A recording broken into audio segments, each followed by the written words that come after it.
wabarakatuh. Kami akan melaksanakan praktek coaching. Sebelumnya perkenalkan, nama saya Titin Umayyah sebagai observer, kemudian Bapak Agus Makmun sebagai coach, dan Bu Dwi Lestari sebagai coachee. Kami akan melaksanakan praktek coaching dalam percakapan coaching ini. Kami akan melaksanakan dengan alur tahap tirta. Sebelumnya, Bapak Agus sebagai coach, apakah saya boleh bertanya, Pak Agus? Boleh Bu. Terima kasih Pak Agus. Dalam praktek coaching nanti, kira-kira Pak Agus akan melaksanakan coaching nanti menggunakan kompetensi berapa Pak Agus? Terima kasih Bu.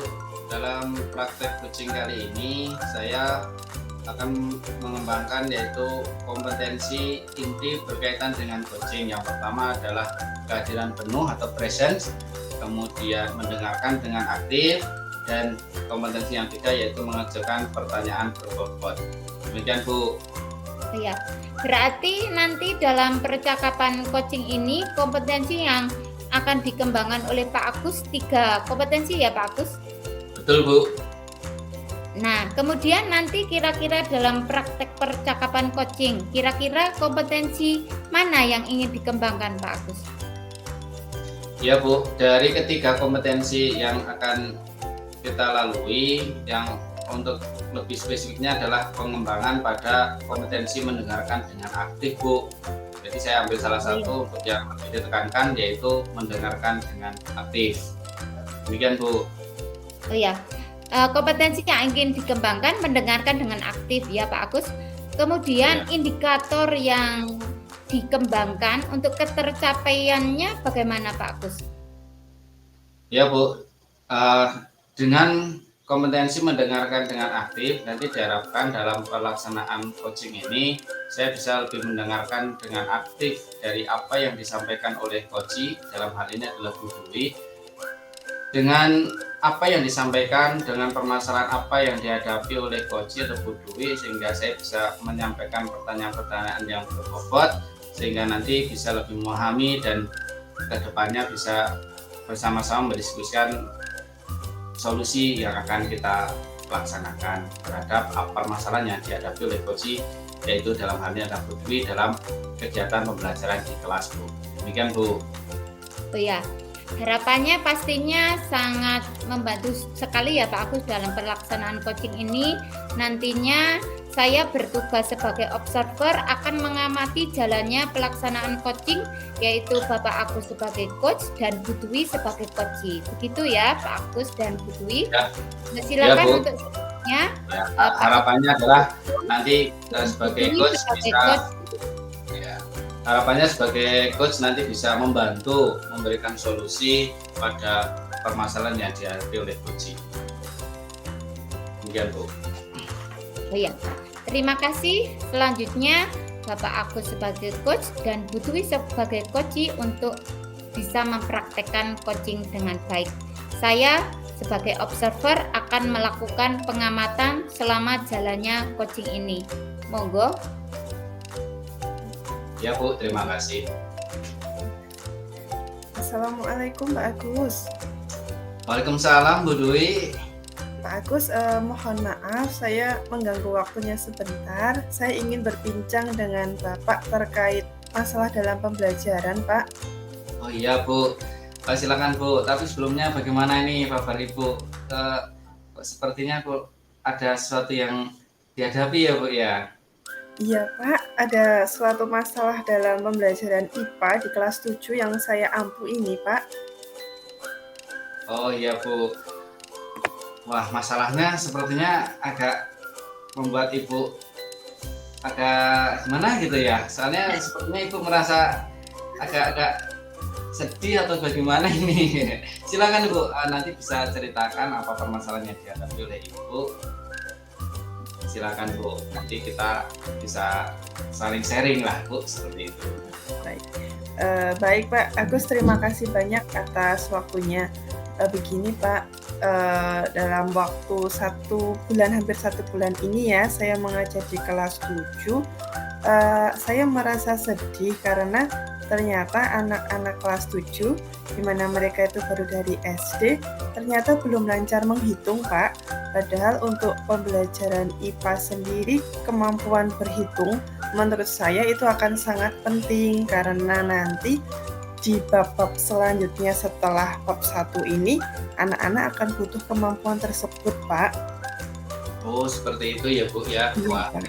lumayan juga ini permasalahan yang dihadapi Ibu. Tapi tenang aja, sepertinya saya melihat seorang ibu Dwi itu bisa lah untuk mengatasi permasalahan yang seperti ini. Tapi sebelumnya nih Bu, mohon maaf ya, mungkin ini permasalahan yang memang cukup pelik dan ini saya rasa untuk umum juga Bu, tidak hanya di sekolah kita, tapi bagaimana kita mencari solusi di sekolah, di kelas kita ya Bu ya.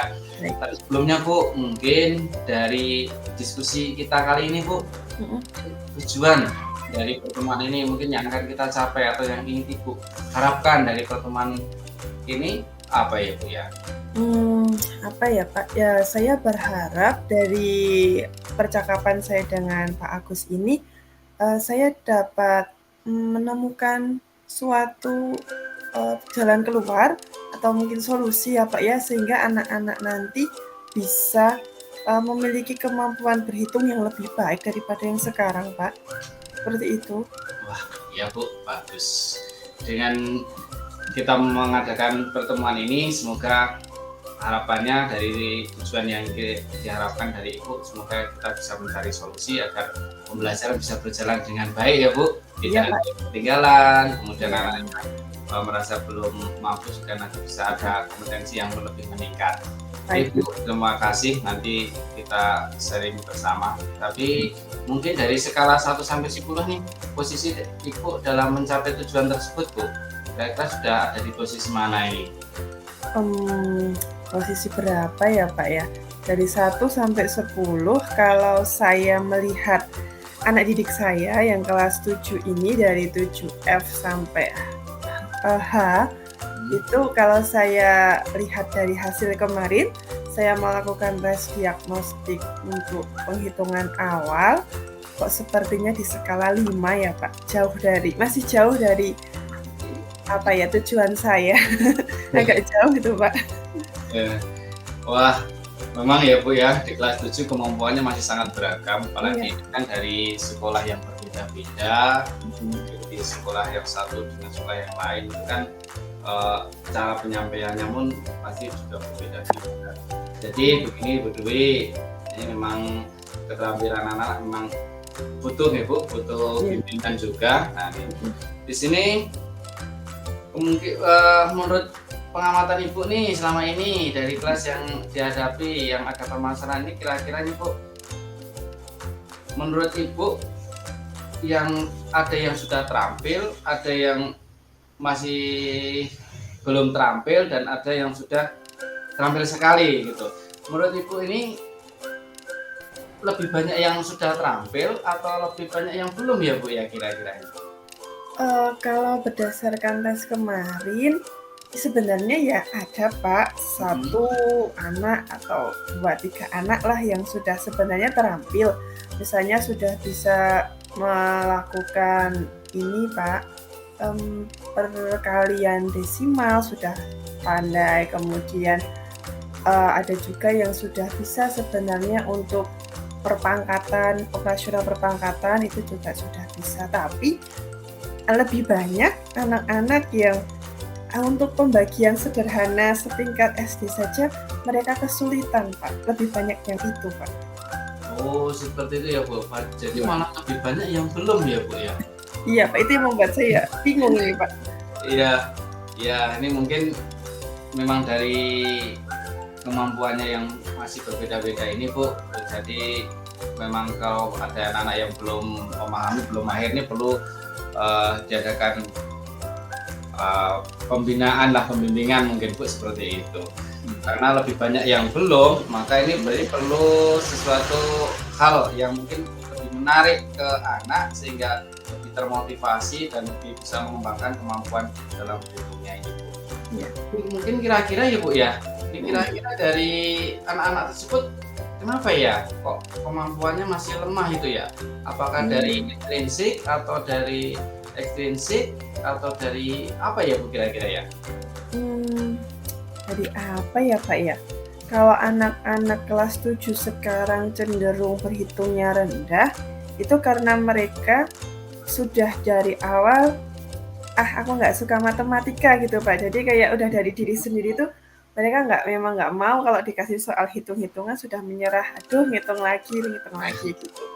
Jadi kayak dari dalam diri mereka sendiri sudah nggak mau, udah putus asa mungkin ya Pak. Terus kemudian susah fokus juga anak sekarang itu ketika mungkin di rumah lagi mengerjakan tugas yang menghitung atau lagi mengerjakan yang tugas yang lain pun ketika mereka menggunakan HP, wah mereka pasti akan lebih berat untuk main HP, mungkin TikTok, mungkin Instagram. Jadi ya itu ngitungnya belum selesai, belum masuk, mereka sudah teralihkan pikirannya ke yang lain. Menurut saya seperti itu Pak. Oh iya, saya memahami nih Bu. Berarti kalau dari pengamatan ini ada 3 hal ya Bu ya. Yang pertama anak-anak itu motivasinya, motivasi dalam belajarnya masih kurang, masih rendah. Yang kedua kurangnya fokus dan mungkin ini karena kesibukan ataupun mencari pengalihan kegiatan. Betul Pak. Yang ketiga ada sesuatu hal yang mungkin menarik bagi anak, yaitu yang ini sifatnya wah banyak sekali ini hampir merata ini, yaitu gadget atau HP. Ini di media sosial untuk bermain TikTok dan lain sebagainya, memang ini suatu fenomena yang anak-anak zaman sekarang itu lebih banyak menghabiskan waktunya untuk bermain HP. Kalau ditanya, memang saya juga pernah menanya ini Bu pada anak-anak, berapa lama kau bermain HP, berapa lama kau belajar? Ternyata kalau dihitung ya banyak main HP-nya. Nah, ini memang seperti itu Bu. Jadi akar permasalahannya ada 3 hal Bu. Yang pertama tadi yang disampaikan Ibu, 1 rendahnya minat atau kurangnya motivasi, kemudian dari fokus ya, cara anak-anak fokus, kemudian sibuk bermain HP ataupun ada permainan atau kesibukan ataupun sesuatu hal yang lebih menarik yaitu HP. Iya. Demikian ya Bu ya. Iya betul Pak. Ya. Dengan 3 penyebab tersebut mungkin dari Ibu ada mencari solusi atau dari 3 tersebut ada yang bisa kita gunakan untuk lebih menekankan pada itu tadi Bu, motivasi untuk anak untuk belajar tadi. Mungkin dari Ibu mau pilih yang mana permasalahannya yang dari 3 ini yang akan dikembangkan potensinya? Sebentar Pak. Kalau saya lihat dari potensi dan itu sebenarnya sumber masalah, tapi itu bisa dijadikan potensi. Yang dari faktor luar dulu ya Pak ya, sepertinya kan anak memang butuh untuk ditarik minatnya. Nah, gimana cara menarik minat? Tadi setelah diperoleh 3 kata kunci yang permasalahan itu, menurut saya kok HP gadget tadi ya Pak yang bisa untuk menjadi suatu daya tarik atau media yang bisa membuat motivasi intrinsik anak itu meningkat Pak. Bagaimana Pak? Wah, bagus sekali. Hebat Bu. Jadi dari permasalahan yang ada, ternyata Ibu bisa memanfaatkan atau mengalihkan dari suatu masalah, tapi akan dijadikan suatu penyelesaian juga, yaitu dari faktor tadi ya, mungkin ketertarikan. Anak-anak tertarik dengan HP, menggunakan dengan HP sehingga mengurangi minat belajar. Ya mungkin dengan tadi Ibu sampaikan bahwa Ibu akan menggunakan media HP untuk meningkatkan belajar. Wah ini sangat luar biasa sekali nih Bu. Ini bisa menjadi satu potensi yang luar biasa ini. Jadi mungkin HP akan digunakan sebagai media pembelajaran sehingga anak akan lebih termotivasi dan tertarik dengan pelajaran. Nanti adalah pengembangan kemampuan dalam berhitungnya. Demikian ya Bu ya? Iya Pak. Itu ide saya terpintas barusan. Wah, bagus Bu itu. Bagus. Nanti semoga nanti bisa berjalan dengan baik Bu. Wah, Bu ingin memanfaatkan dari suatu yang tadi menjadi suatu kendala, tapi bisa akan digunakan sebagai suatu alat media untuk menyelesaikan. Iya Pak. Sekali idenya Bu Dwi ini. Apakah Bu Dwi ini dari rencana, mungkin dari rencana pemanfaatan HP itu punya rencana tindakan khusus gitu Bu dalam pemanfaatannya? Kira-kira Sebentar Pak, HP itu kan bisa dikembangkan dengan berbagai macam ya. Kalau saya lihat dari kebiasaan anak-anak, ada anak yang suka bermain game, tapi ada juga anak yang suka media sosial. Jadi menurut saya bisa menggunakan dua kelebihan ini. Jadi saya mungkin punya rencana ingin membuat suatu kayak game edukasi gitu, game untuk anak-anak belajar berhitung, tapi juga mungkin saya juga ingin membuat suatu konten di mana dalam konten media ini mungkin bisa dimasukkan di TikTok mungkin ya Pak ya. Itu tips-tips untuk menghitung biar anak punya media lain, sumber lain untuk belajar, tidak hanya di dalam kelas. Seperti itu Pak. Gimana Pak menurut Bapak? Bagus Bu, menurut saya sangat bagus sekali dan saya sangat mendukung sekali ini.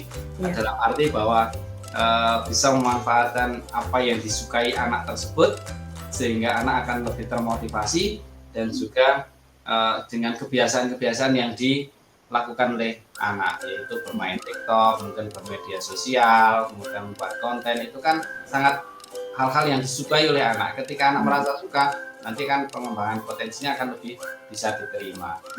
Mungkin rencananya Bu, rencana akan memulai kegiatannya kapan nih Bu? 1 hari, 2 hari, atau berapa lama ini?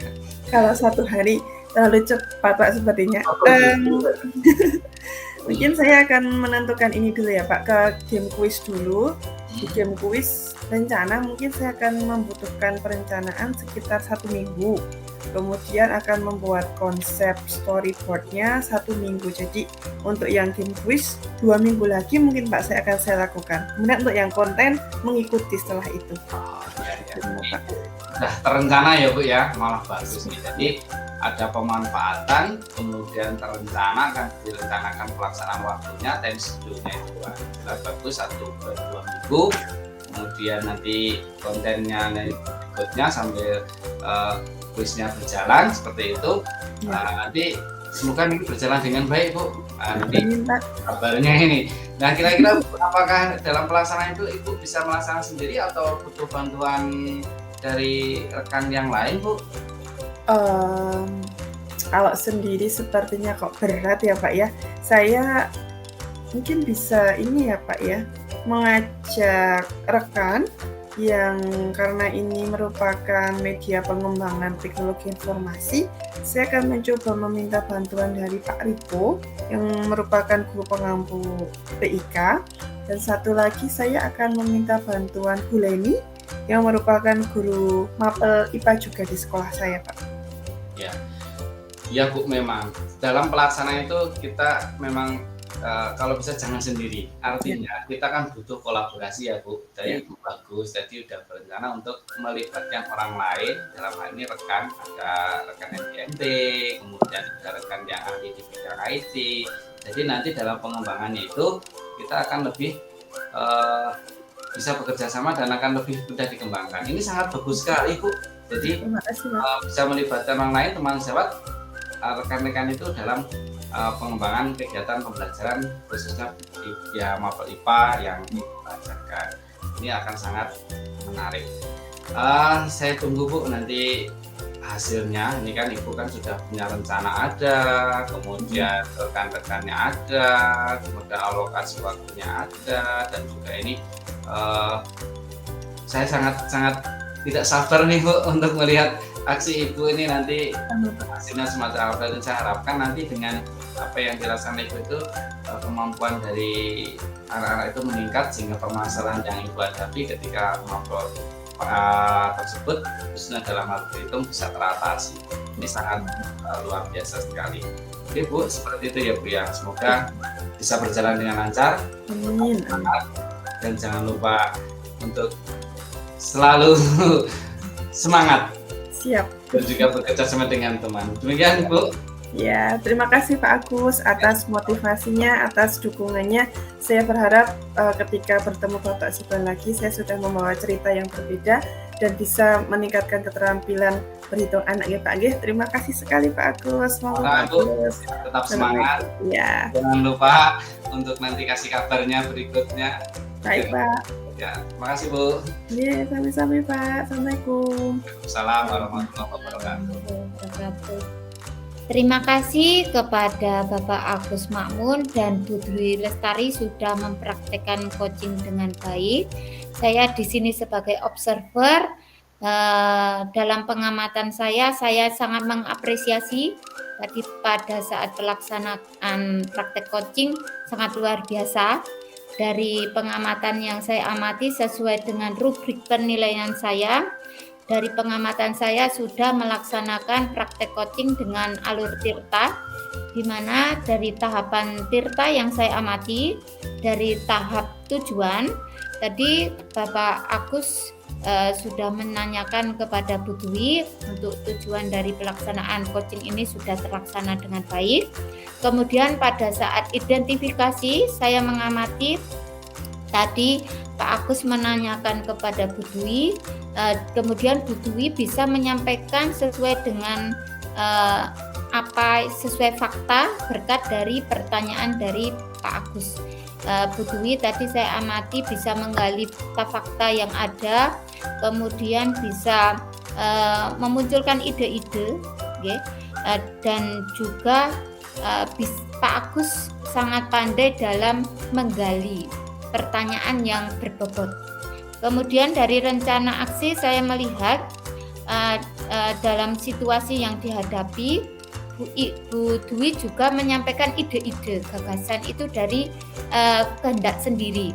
Masalah yang dihadapi Bu Dwi berkat dari Pak Agus sebagai coach, Bu Dwi bisa termotivasi untuk menyelesaikan masalahnya, kemudian memunculkan idenya secara spontan. Tadi Bu Dwi disampaikan bisa menyampaikan idenya secara spontan, sangat bagus, luar biasa. Kemudian pada tahap tanggung jawab yang saya amati, Bu Dwi tadi sudah memunculkan komitmen untuk melaksanakan apa yang sudah dimunculkan ide-ide fakta itu, kemudian akan ditindaklanjuti untuk dilaksanakan dengan baik. Saya sangat mengapresiasi apa yang sudah dilaksanakan, benar-benar sesuai dengan apa yang ada di rubrik saya. Kemudian untuk selanjutnya, apakah saya boleh bertanya lagi kepada Pak Agus? Oh, boleh Bu, silakan Bu. Kira-kira tadi Pak Agus kan saya tanya untuk kompetensi yang ingin dikembangkan itu kan mendengarkan dengan aktif ya Pak Agus ya? Iya Bu.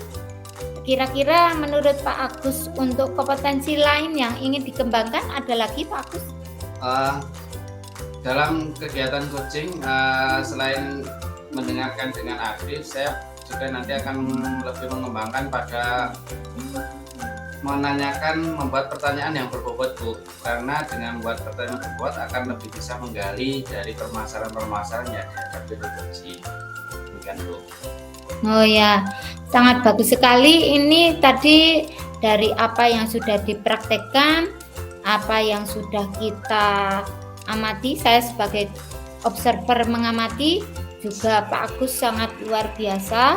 Kemudian semoga harapannya dari praktek coaching yang kita laksanakan ini, saya sebagai observer, nantinya kita sama-sama belajar untuk melihat kelemahan kelebihan kita ya Pak Agus. Kemudian dari Pak Agus sendiri, bagaimana perasaannya setelah melaksanakan coach tadi Pak Agus? Ya, setelah melaksanakan coach, saya merasa sangat lega, sangat senang Bu. Apalagi nanti tadi Bu Dwi ketika melaksanakan coaching, menyampaikan permasalahan, kemudian saya bisa menggali permasalahan-permasalahan apa yang dihadapi sehingga Bu Dwi bisa memunculkan solusi.